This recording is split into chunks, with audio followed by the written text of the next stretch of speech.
Good morning, Your Honor. Good morning. How you doing, Mr. Granata? Good. Peter Renato, representing Ms. Thomas. This is the time and date set for the sentencing hearing. Your name, ma'am? What starts as a routine sentencing hearing quickly turns into a brutally honest wake-up call. A young mother with a college degree, a staggering breathalyzer reading, a judge clearly torn between punishment and protection. This courtroom doesn't just deal in legal consequences, it exposes life choices, accountability, and the fine line between second chances and hard limits. As the judge digs deeper, every answer raises a bigger question. Is this a turning point, or just another warning that might be ignored? Stay with us, because what unfolds next is raw, uncomfortable, and incredibly revealing. All right. Have you had a chance to review the report with her? Are there any material additions, corrections, or deletions? I know you're okay. But we would like to speak to a couple of items on the report. Okay. What would you like to say? First, we would like to, on number 4 in the recommendation, it says that she shall not frequent any place that serves alcohol. Ms. Thomas is a bartender part-time, and we would like the court's understanding that she can continue to work as long as she doesn't frequent that establishment or any other establishment outside of work hours. Okay. The second thing is that because she lives about 30 miles from court, we would ask the court to, instead of a work program, if you would consider doing a community service. Is this called Night Owl Bite Club? Did they spell this correctly on here? Yes, it's Night Owl. I don't know what the fight. Night Owl, NITE? Yes? Yes. I heard everything you said. I'm not sure I can go along with it. Anything else? No, well, other than the fact that, Your Honor, she's only working part-time, and so therefore, and she's obviously qualified for indigent counsel, so she has very limited income, and so the fines that would be assessed and the cost for her probation are going to be possibly more than she can afford. You've got a bachelor's degree from Florida A&M. Why are you working in a bar as a bartender and then going out? This is crazy. This scares me. Does it scare you? You have a 311 on the breathalyzer, young lady. You're far too smart to be doing this. Right? Yes. Do you know how high that is? I mean, I guess now since COVID, everything's high. I don't know what in the world's going on out there, but it scares me that you're still working in a bar. And it bothers me that you are living with your parents, and that's good. I guess you got a son. Is the father in the son's life? No.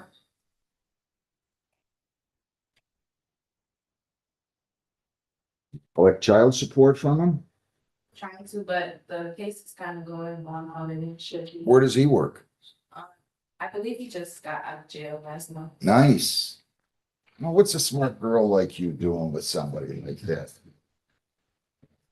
I mean it. I want to have a conversation. Why are you allowing someone who goes to prison to father your child? I think like when we got together, like we were in high school, so he was kind of young and he's still young minded. So I mean, people change once. Okay. And Well, what did he go to prison for, out of curiosity? what do you got? Prison for? That I'm not. I believe it was something he did at school. Like he was in school and then he violated his probation at I don't go to prison. If you mean prison, you mean prison. You said prison, didn't you?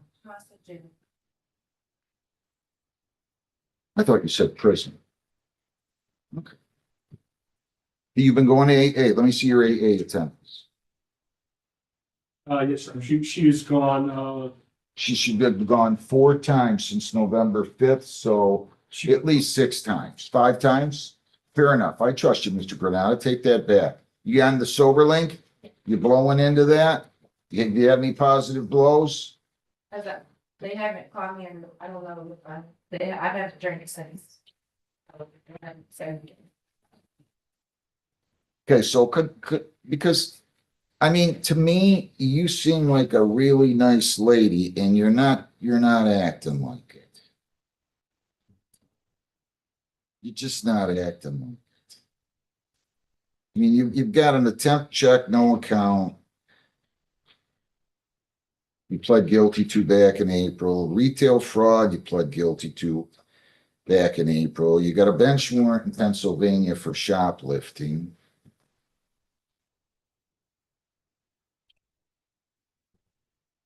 Got to reevaluate. Yes, I called. I'm shocked that you weren't vomiting long before you got to a 3-1. The overwhelming majority of us would be vomiting well before we got to a 3-1. I'm not trying to make you feel bad. I'm trying to make you reevaluate where you're going with your life. You can continue on this path, and it's not going to be a happy life for you.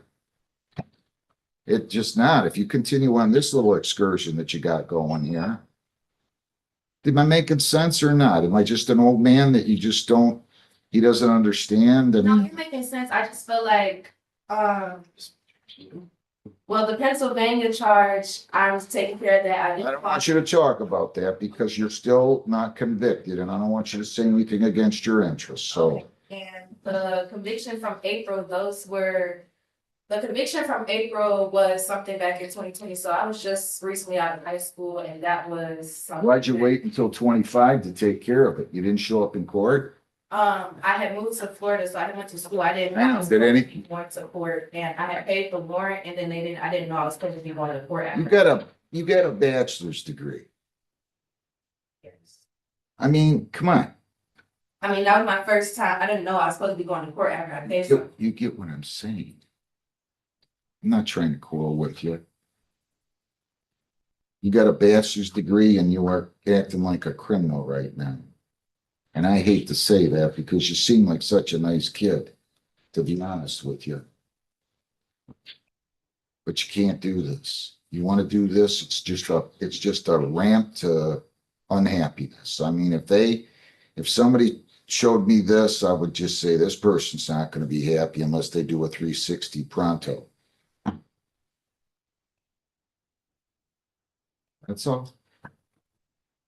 Am I done talking? Do you want me to be done talking? I'm not trying to embarrass you. I'm trying to make you think because so far you're underachieving.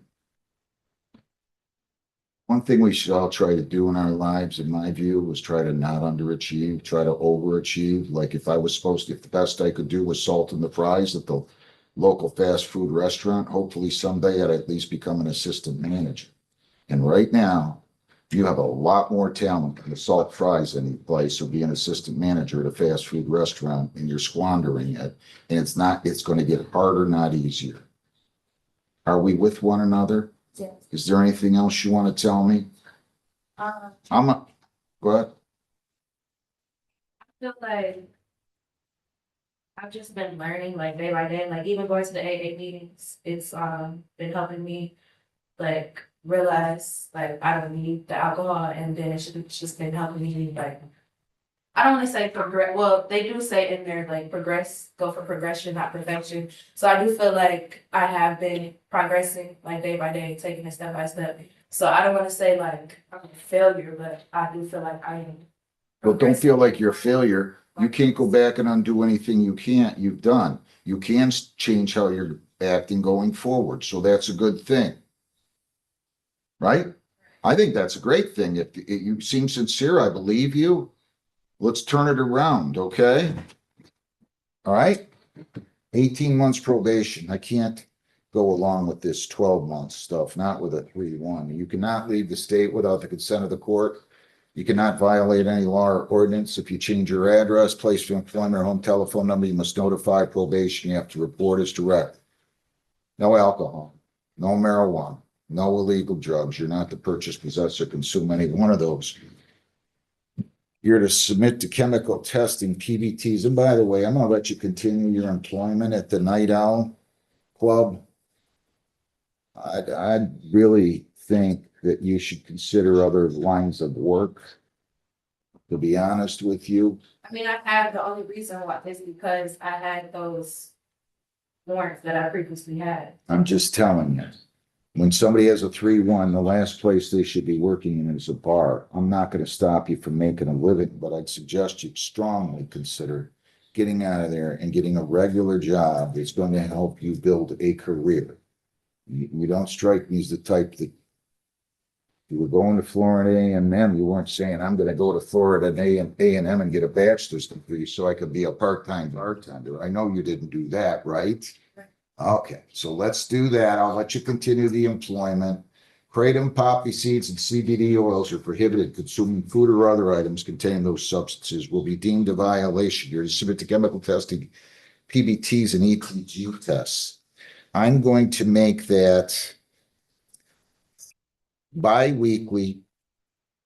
I mean, I can't really do much better than that. Bi-weekly for 6 months. If you're clean, then monthly. I still want you on the SoberLink device. Defendant to remain on the SoberLink device. I know it's expensive. I hate to do it, but this is for your protection and the public's. You remain on the SoberLink device until February the 1st of 26, okay? February the 1st of 26. In terms of fines and costs and everything else, 300 fines, 250 costs, 75 victims' rights fee, $50 justice assessment. I want you to go to, well, let me cover this first. I want you to go to AA meetings again, at least 3 times a week. I'll cut it down by 1 until you're in an intensive outpatient treatment program. Once you get in intensive outpatient treatment, you no longer have to attend AA or NA. So 3 times a week until an intensive outpatient treatment, attend intensive outpatient treatment with aftercare, attend the victim's impact panel.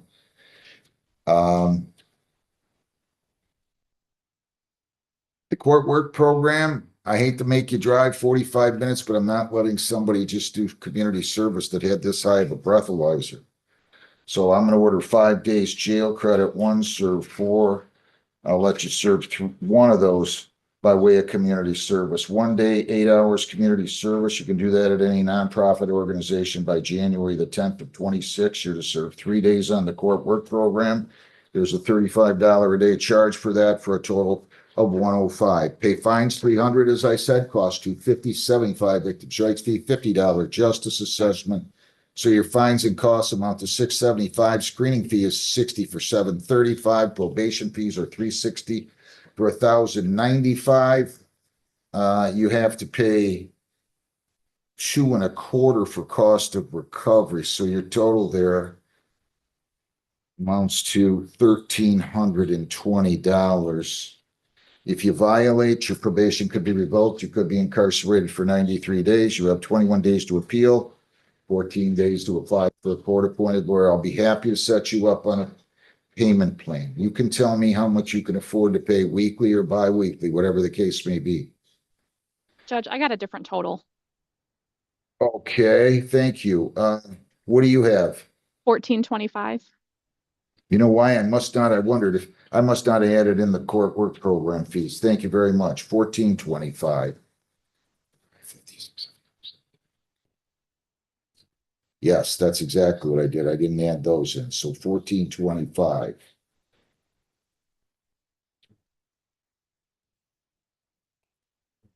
Wait a minute.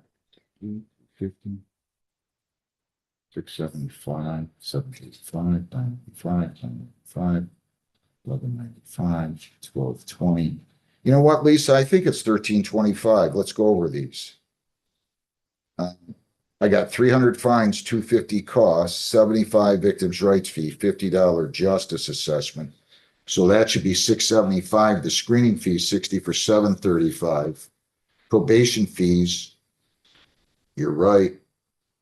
You're right.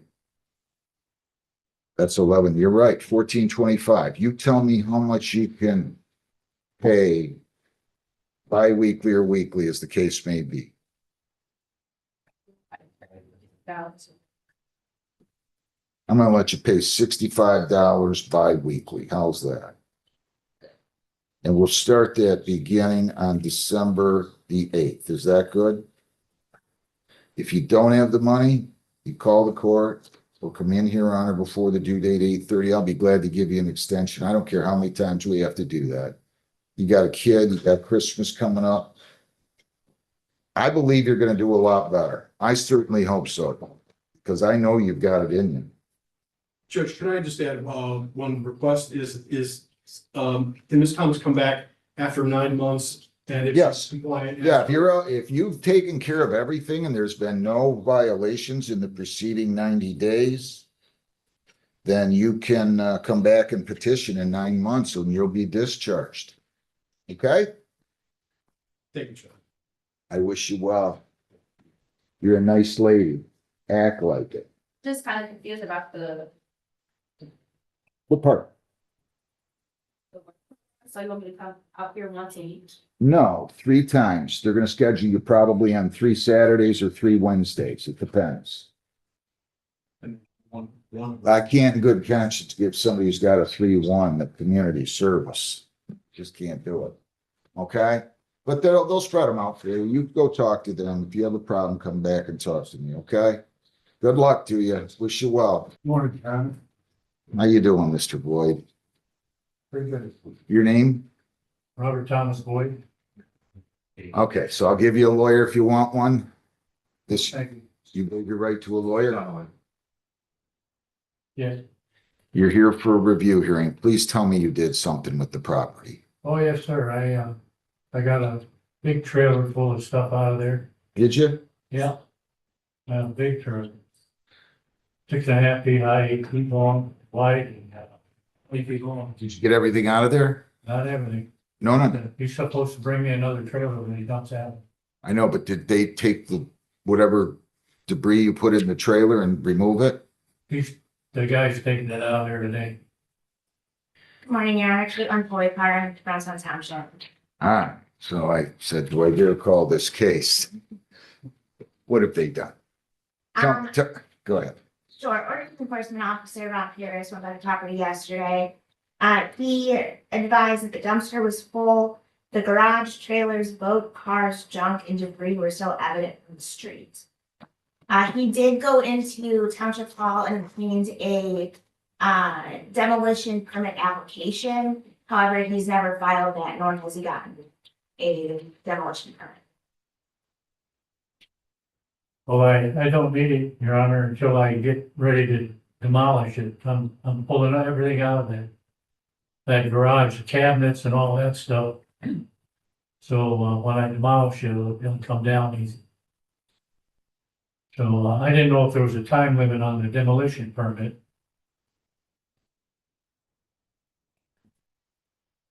Is it? You don't know? Oh, she don't know either.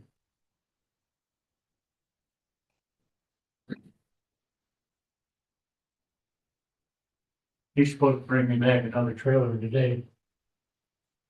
You gotta move a little quicker here. Well, that's a lot of work. We've been talking about this. You were issued citations quite some time ago. Yeah. And this citation was issued in April. This is November. How many notices did they send prior to that again? How far back does this whole issue go? The property itself is, the ordinance violations have occurred since 2001. Okay. So last I looked at the calendar, it's 25, right? I wish it was 2001, but it's not. Please. I don't want to have to send you to jail again. I don't wanna go. I got too much work to do on that. I know, but you gotta move faster. Please? Getting help would help a lot, but it's hard to do. If I may, Your Honor, I did, last time we were here, a Good Samaritan knocked on my door and advised that they were there because they wanted to help Mr. Boyd. My understanding, she received his phone number from one of our hearings. She tried to make contact with him multiple times, left multiple voice messages, and he never returned her call. She is interested in finding help. He just needs to connect with her. With Her name's Adrian. She left you a couple voicemails. she did, She did. she wants to help me. She does. She's gonna let that heavy stuff. She has a whole bunch of people that want to help you to stay out of jail. See, I didn't get it. Mr. Boyd, listen to me. I have felt awful sending you to jail, but I have a job to do here. And I'm going to do my job. I don't know what else to tell you, sir. You gotta move. You gotta get this stuff out of there once and for all, for your safety too. All right, here's what I'm doing. I mean, I don't think she would tell the prosecutor she called if she didn't call. Probation is extended. I'm extending your probation. Probation's extended until, but this doesn't mean you have this long to do this. Do you understand? Yes, I do. To July 30, to July 30 of 26. No probation fees. Lisa, please give me another review hearing date sometime in early July.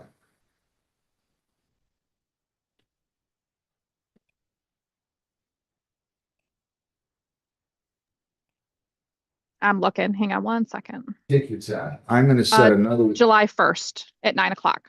at 9 o'clock. Now I'm going to give you another review hearing date to come back in front of me, but I want all this stuff going. Listen to your voicemail. Call the lady if she's willing to, or your sons. I don't care who you get, sir. If Mr. Boyd wants to Yeah. be in the conference room, I'd be happy to give him. Sure. Now listen, I don't care who does it. You know, ultimately it's your responsibility, but I can't give you much more time. And I know you're going to start telling me the weather, but you should have done it when I told you to do this. Lisa, give me something the second or third week of July or January, please. January 14th at 8:30. That's your new review hearing date. So the other one, the July date, is to dismiss the case if you're compliant. Okay. This is going to be another review hearing date, January 14th. You got to get going. You got to call that guy, have him empty that, give you another dumps, whatever you got to do. This is the emotional core of the hearing. The judge isn't attacking her intelligence, he's calling out the contradiction between her potential and her behavior. From a legal perspective, prior convictions, warrants, and probation violations create a pattern the court can't ignore. But notice something important. The judge actively stops her from talking about unresolved cases, protecting her Fifth Amendment rights. That's not hostility, that's judicial responsibility. This moment forces a bigger question on the audience. When someone keeps getting chances but keeps slipping, where does personal responsibility outweigh empathy? And at what point does tough love become the only option left? I understand. I would just like to reiterate that I think our biggest concern is still the dangerous zone. Of course it Right. is. It needs to be. Mr. Boyd, come on. Man. You're such a likable guy, but you're killing me. You know that? You're going to make me do something again that I don't want to do. I already had to do something twice that I didn't want to do. Come on, please. Don't do this. Get this stuff, get that all taken care of by January, and we all can all go on. I'll buy you lunch. You and I and the prosecutor and the building official go out. I'll buy lunch. Take care of it, please. January 14th. Thank you. Have a good day. Thanks. Ricky Floyd Parker Jr., 25B1493998. Morning, guys.